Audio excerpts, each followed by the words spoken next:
ফিজিক্সের একটা থিওরি বলতেছে in theory time travel is possible, কিন্তু লজিক্যালি এবং কমন সেন্স অনুযায়ী টাইম ট্রাভেল পসিবল না।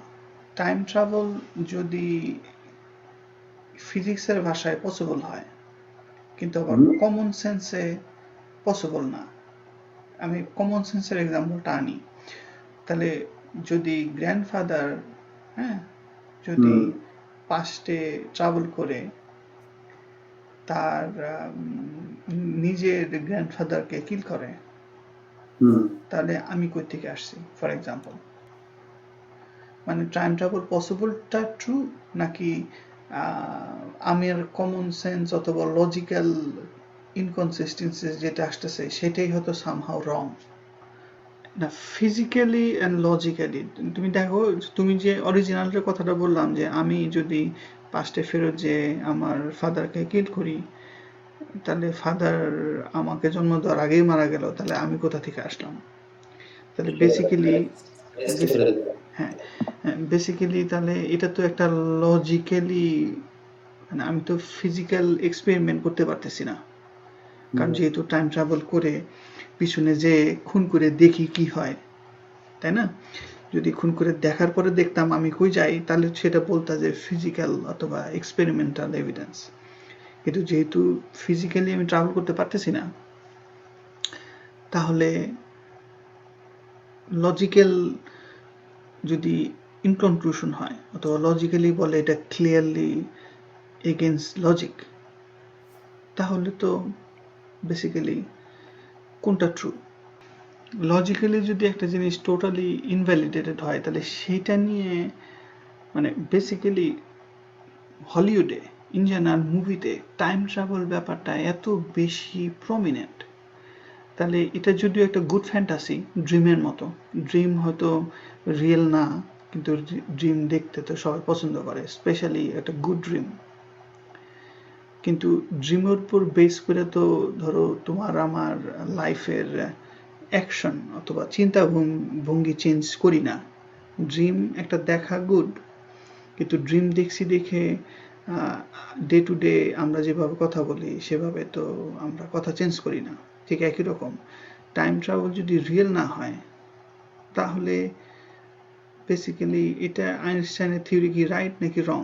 যদি রং হয় তাহলে তো বেসিক্যালি এটা কেন আমি এত এটা অ্যারাউন্ডে ঘুরতেছি, এই রিলেটিভিটি থিওরি আসার পরে everything is relative. Basically absolute কোনো কনক্লুশন অথবা অ্যাবসোলিউট সত্যি অথবা অ্যাবসোলিউট ট্রুথ বলতে কোনো কথা নাই, কারণ রিলেটিভিটি অনুযায়ী এভরিথিং ইজ রিলেটিভ। হ্যাঁ, এখন এই জিনিসটা কিন্তু ইন সেন্সে খুবই পয়জনাস। কেন পয়জনাস তুমি চিন্তা করো, দেখো তুমি ছোটবেলায় অথবা বড় হওয়ার সময় সবসময় আমরা লজিক্যালি চিন্তা করে আসছি, এবং সবসময় আমরা হোয়াট ইজ ট্রু অথবা হোয়াট ইজ গুড অথবা হোয়াট ইজ ফ্যাক্ট, এটার জন্য কিন্তু আমরা সব কিছু করি। যেমন একটা রোগীকে চিকিৎসা করতেছি, তাই না? কিন্তু চিকিৎসার জন্য স্টেপ 1 হলো আমাদের ডায়াগনোসিসটা রাইট আছে কিনা। 2 নম্বর হলো এই যে চিকিৎসা দিচ্ছি এই ড্রাগটা কাজ করে কিনা। কাজ যদি করে তার মানে দিস ইজ ইফেক্টিভ। তাহলে যদি আমরা ইফেক্টিভ শব্দ আনি অথবা কারেক্ট ডায়াগনোসিস শব্দ আনি, ঘুরে ফিরে দুইটাই কিন্তু বেসড অন ট্রুথ অথবা ফ্যাক্ট। এখন এই দুইটাই যদি রিলেটিভ হয়ে যায় তাহলে তো চলবে না, কারণ আমাদের ডে টু ডে লাইফ এবং সায়েন্টিফিক ফিল্ডে সবাই ট্রুথ অথবা ফ্যাক্ট অথবা কারেক্ট অথবা গুড এটা আইডেন্টিফাই করার চেষ্টা করে। কিন্তু এই আইডেন্টিফাই করার গোড়ায় যদি একটা বিশাল বড় ফ্যাকড়া লেগে থাকে, সেই ফ্যাকড়াটা হলো রিলেটিভিটি। কারণ তুমি যখনই একটা গুড কনক্লুশনে পৌঁছাবা, তখন তোমার পাশের মানুষ বলবে এভরিথিং ইজ রিলেটিভ, এটা তোমার ওপিনিয়ন, ঠিক আছে, তোমার সাথে যুদ্ধ করবো না, তোমার সাথে ফাইট করবো না, কিন্তু এটা তোমার জাস্ট একটা ওপিনিয়ন। মানে এই যে সিচুয়েশনটা, এই সিচুয়েশনটা লাইফের একটা বিশাল বড় প্রবলেম ইন জেনারেল। কিন্তু কিন্তু এটা কিন্তু ইন্টেলেকচুয়াল পারসুইটের জন্য এটা খুব একটা বড় ডিফিকাল্ট সিচুয়েশন। কারণ যেটা বলতেছিলাম যে আমরা যদি পারসু করি যে আমাকে সত্যি জিনিস জানতে হবে নো ম্যাটার হোয়াট, তাহলে রিলেটিভিটিটা একটা বিশাল বড় প্রবলেম। এটা এবং এই প্রবলেমটা এমন ডিপে ঢুকছে, আরেকটা জিনিস ঢুকছে হলো এই কোয়ান্টাম ফিজিক্স। মানে মানে everything is probabilistic rather than deterministic. কিন্তু কিছু কিছু জিনিস কিন্তু অবজেক্টিভ বলে, যেমন খুব সিম্পল জিনিস বলে যে জন্ম হইলে মৃত্যু হবে। এটা তো রিলেটিভ, এটা রিলেটিভ কেমনে হয়? তারপরে যারা মারা যায় তারা মারা যাওয়ার পর আবার অ্যালাইভ হয় না, মানে কেউ যদি রিয়েলি মারা যায় তাহলে এটা তো রিলেটিভ না। এখন বলতে পারে হ্যাঁ কারো হার্ট বন্ধ হইলে সিপিআর দেওয়ার পর ফেরত আসে, হ্যাঁ সেই বর্ডার লাইন অংশটা রাখলাম। কিন্তু তুমি যদি কংক্রিট এভিডেন্স মানে কংক্রিট ডেথ হিসাবে চিন্তা করো, হ্যাঁ, তাহলে কনসেনসাস হলো যে কনসেনসাস না, মানে এটা সেলফ অবভিয়াস ফ্যাক্ট বলা যায় যে মারা যাওয়ার পর কেউ আবার জিন্দা হয় না। কিন্তু এখানেও যদি রিলেটিভিটি আসে যে হ্যাঁ এটা তোমার একটা ওপিনিয়ন, হয়তো ইন ফিউচার হয়তো ডেথ মানুষরাও অ্যালাইভ হবে। এ দেখো, দেখছো রিলেটিভিটি দিয়ে সব কথাই উল্টা ফেলা যায়। আমি এই সেন্সে বলতেছি, ফিলোসফিক্যাল সেন্সে তো আরো বহুত আইডিয়া আছে, রিইনকার্নেশন আছে, অনেক কিছু জিনিস আছে। কিন্তু অ্যাজ এ পার্সন তুমি যদি মারা যাও, তুমি মারা যাওয়ার পর 10 ঘন্টা পরে কনফার্ম মারা গেছো, 10 ঘন্টা পরে আবার অ্যালাইভ হয়ে হাঁটবা, এটা তো মানে বেসিক্যালি এটা ইউনিভার্সাল ট্রুথ হিসেবে সবাই ধরে নেয় যে ডেথ ইজ ইররিভার্সিবল, তাই না? বায়োলজিক সেন্সে। স্পিরিচুয়াল সেন্সে সেগুলো অনেক পদের ঘুরপেঁচলা কথা আছে, সেগুলাতে না যাচ্ছি। কিন্তু ইন জেনারেল বায়োলজিক সেন্সে যদি ইরিভার্সিবল হয় তাহলে তুমি এটা বলতে পারো এটা একটা ইউনিভার্সাল ট্রুথ, তাই না? কিন্তু এই দেখো ইউনিভার্সাল ট্রুথ হিসেবে তুমি তাহলে একটা জিনিস যদি ট্রু হিসেবে জানো, তাহলে ওইটাকে বেস করে আর একটা স্টেপে যাওয়া যায়, মানে আর একটা সেকেন্ডারি অ্যানালাইসিসে যাওয়া যায়, অ্যাজ লং অ্যাজ তুমি যদি একটা ট্রুথকে খুঁটি হিসেবে ধরি। কিন্তু রিলেটিভিটি যদি আনো, সব জায়গায় ফ্যাকরা, কারণ ইউনিভার্সাল ট্রুথ বলতে কিছু নাই। কারণ তুমি বলতেছো মারা যায়, সেটা হয়তো এই ইউনিভার্সে তুমি মারা যাচ্ছ, কিন্তু অন্য ইউনিভার্সে তুমি স্টিল অ্যালাইভ। এই যে একটা এরকম কথা, পেজ গলা কথা দিয়ে এভরিথিং রিলেটিভ বানায় ফেলা সম্ভব। বেসিক্যালি এইসব কারণে ইন্টেলেকচুয়াল একটা প্যারালাইসিস অথবা স্ট্যাগনেশন। তোমার কথা ট্রু, কিন্তু আমার পয়েন্ট হলো যে যদি রিলেটিভিটি যদি তোমার স্টাম্বলিং ব্লক হয় টু থিঙ্ক ফরওয়ার্ড, তাহলে সেই রিলেটিভিটিটা ট্রু কিনা সেটা আগে দেখতে হবে।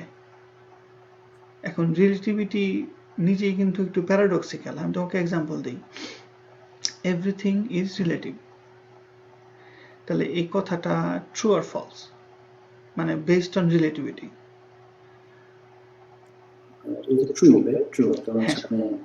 বেসড অন রিলেটিভিটি, তাই না?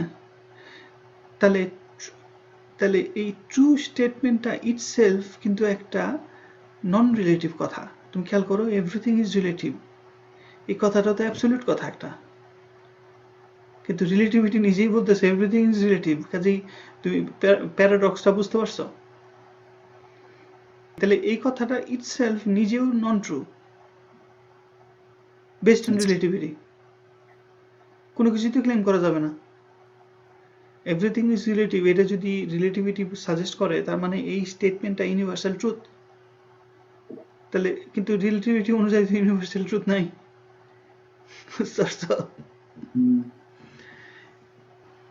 অ্যাটলিস্ট ভয়টা, হ্যাঁ, মানুষ মাত্রই ভয়, মানে মানুষ ভয় পায়, এই জিনিসটা রিয়েল।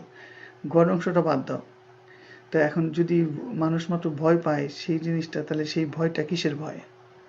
তাহলে ভয়টা পায় নিশ্চয়ই ভয়ের একটা কারণ আছে, কিন্তু এভরিথিং ইজ রিলেটিভ, তাহলে ভয় পাওয়ার কারণ নাই। দেখছো, এভরিথিং ডিস্ট্রয় করা যায়। তোমার কথাটা আমি 100% এগ্রি করি। তখনকার দিনে মানুষ এই রিলেটিভিটি ওয়ে নিয়ে চিন্তা করতো না। গ্যালিলিওর পয়েন্ট অফ ভিউতে he is absolutely correct and he is willing to give up his life. কিন্তু ব্যাপারটা যদি রিলেটিভ হয়, কে তার লাইফ দিবে? এখন তো কেউ কোনো ব্যাপার, কোনো ফ্যাক্ট বেসড মানুষ লাইফ দেওয়ার জন্য মোটিভেটেড না, যদিও সে মানে এখন কোনো মানুষ দেখবা যে যখনই দেখবা যে কোনো একটা মানে কোনো একটা পার্টিকুলার পয়েন্ট নিয়ে আর্গুমেন্টেশন হবে, কেউই তার লাইফ বাজি রাখবে না, কারণ আই মাইট বি রং, কারণ এটা আমার পয়েন্ট অফ ভিউ, অথবা আই মাইট বি রং কারণ এভরিথিং ইজ রিলেটিভ। এই ওয়ার্ল্ডে হয়তো এটা ট্রু, ওই পাশের ওয়ার্ল্ড যেটা আমি দেখতেছি না, ইনভিজিবল প্যারালাল ইউনিভার্স, হ্যাঁ সেখানে হয়তো এটা ট্রু, আমার এখানে হয়তো আমি প্রমাণ করতে পারবো না, কিন্তু আমি মানে পয়েন্ট হলো রিলেটিভিটি আনলে ঘুরে ফিরে কোনো কথায় আগানো যায় না। হ্যাঁ এই জন্য আমি তোমাকে গোড়াতে বলতেছি, relativity theory is a stumbling block. Stumbling block মানে তুমি যে লাইনে আগাইতে যাবা সেই লাইনে আগানোর আগেই তোমাকে হাল ছেড়ে দেওয়ার মতো অবস্থা, কারণ এভরিথিং ইজ রিলেটিভ। কিন্তু এভরিথিং ইজ রিলেটিভ এই কথাটা নিজেও একটা অ্যাবসোলুটিজম। তাহলে তো রিলেটিভিটির ভিতরেই নিজেই কাউন্টার মানে মানে প্যারাডক্স আছে। খেয়াল করছো? মানে আমি বলতেছি গত 100 বছর যাবত এই থিওরি চলতেছে, তাহলে 100 বছর দুনিয়া থেকে বাদ দাও। 100 বছরের আগে দুনিয়াতে মানুষ ছিল না, তাদের লাইফ ছিল না, তাদের থিঙ্কিং ছিল না, তারা নিজের জীবন দিয়ে দিত একটা ট্রুথকে এস্টাবলিশ করার জন্য। ফর এক্সাম্পল, তাই না? গ্যালিলিও যেটা বললাম, সে দেখতেছে রিলিজিয়ন এবং ট্র্যাডিশন বলতেছে আর্ট ইজ দ্য সেন্টার, কিন্তু সে ফিল করতেছে অথবা সে নিজে স্টাডি করে দেখতেছে যে we are not or we might not be the centre, তাই না? সে সেটার জন্য অবজারভেশন করছে, জুপিটারের মুন দেখছে, সে জুপিটারের ছোট ছোট টুকরা কিছু জুপিটারের চারপাশে যায়। এখন জুপিটারের চারপাশে যদি জুপিটারের ছোট জিনিস যায়, তাহলে পৃথিবী বড় নাকি চাঁদ, মানে সূর্য বড়? সূর্য যদি বড় হয় তাহলে লজিক্যালি পৃথিবী সূর্যের চারদিকে যাওয়া উচিত, লজিক্যালি। কিন্তু এটা কোনো কংক্রিট অবজারভেশন, তখন তো তোমার ছিল না, ভালো কোনো টেলিস্কোপ ছিল না, খুব দুর্বল টেলিস্কোপ ছিল।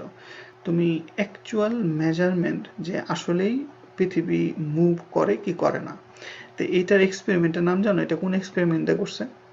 না, এটা আমার মনে হয় তুমি শুনছো, ওই যে মাইকেলসন মোরলির এক্সপেরিমেন্ট আছে একটা, নাম শুনছো মনে হয়। কোনো থিঙ্কিং, কনভারসেশন, ডিসকাশন এগুলো করার আগে রিলেটিভিটিটা নিয়েই আসলে একটু পড়াশোনা করা উচিত। ম্যাথমেটিক্যাল খুব বেশি লাগে না। আসলো কোথা থেকে? মানে এটা কি জাস্ট ডিরেক্ট এক্সপেরিমেন্ট থেকে আসছে, নাকি শুধু thinking philosophical point of view থেকে আসছে, নাকি এটা জাস্ট একটা থিওরি, কন্ট্রোভার্সাল, কিন্তু যেহেতু অধিকাংশ সায়েন্টিস্টরা এগ্রি করছে এজন্য এইটা এখন মেইন স্ট্রিম। তিনটা আইডিয়া দিলাম, তাই না? এক নম্বর, এটা কি এক্সপেরিমেন্ট করে প্রমাণিত হওয়ার পরে থিওরিটা অ্যাকসেপ্টেড হয়েছে, নাকি থিওরিটা অ্যাকসেপ্ট হয়েছে আগে, এক্সপেরিমেন্ট আসছে পরে? এক নম্বর। দুই নম্বর হলো, যদি রিলেটিভিটিটা কন্ট্রোভার্সিয়াল থাকতো এট দ্য বিগিনিং, তাহলে মানে মেজরিটি সায়েন্টিস্টরা এটাকে এগ্রি করছে, এই জন্য এটা মেইন স্ট্রিম হয়েছে। আর আরেকটা হলো, আসলে এটা ট্রু ফ্যাক্ট, বেসিক্যালি এটার মধ্যে কোনো কন্ট্রোভার্সি নাই। এই জিনিসগুলা একটা বিশাল বড় প্রবলেম। মানে আমি মানে চিন্তা করতেছি, মানে এটা তো মেইন জব না, পার্ট টাইম কিন্তু মাঝে মধ্যে চিন্তা করি যে আসলে এটা যদি ট্রু হয় তাহলে এভরিথিং ইজ রিলেটিভ, বেসিক্যালি কোনো কথা বলেই লাভ নাই। আর এটা যদি ফলস হয় তাহলে কিন্তু বিগ প্রবলেম। কি বিগ প্রবলেম, বুঝতে পারছো? বিগ প্রবলেম হলো there is a objective truth, আমি কখনো ট্রাই করি নাই।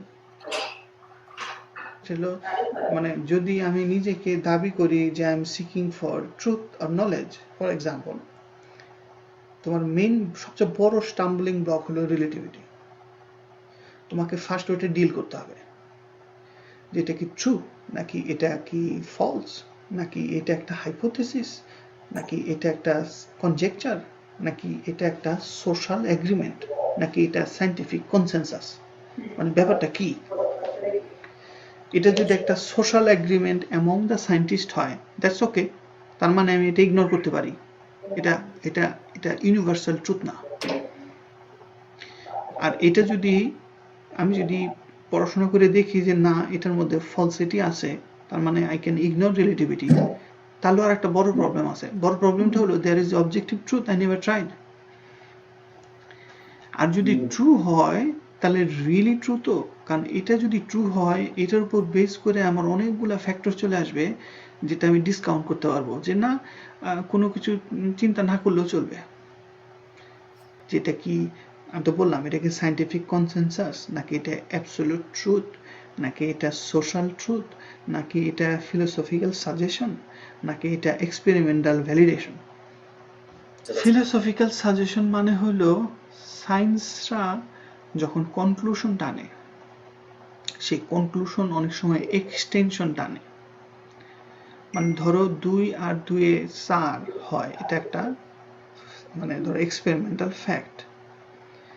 তাহলে তুমি যদি একটা কনক্লুশন টানো যে এডিশন করলে সাধারণত সংখ্যা বাড়ে, এটা হলো জেনারেলাইজেশন, তাই না?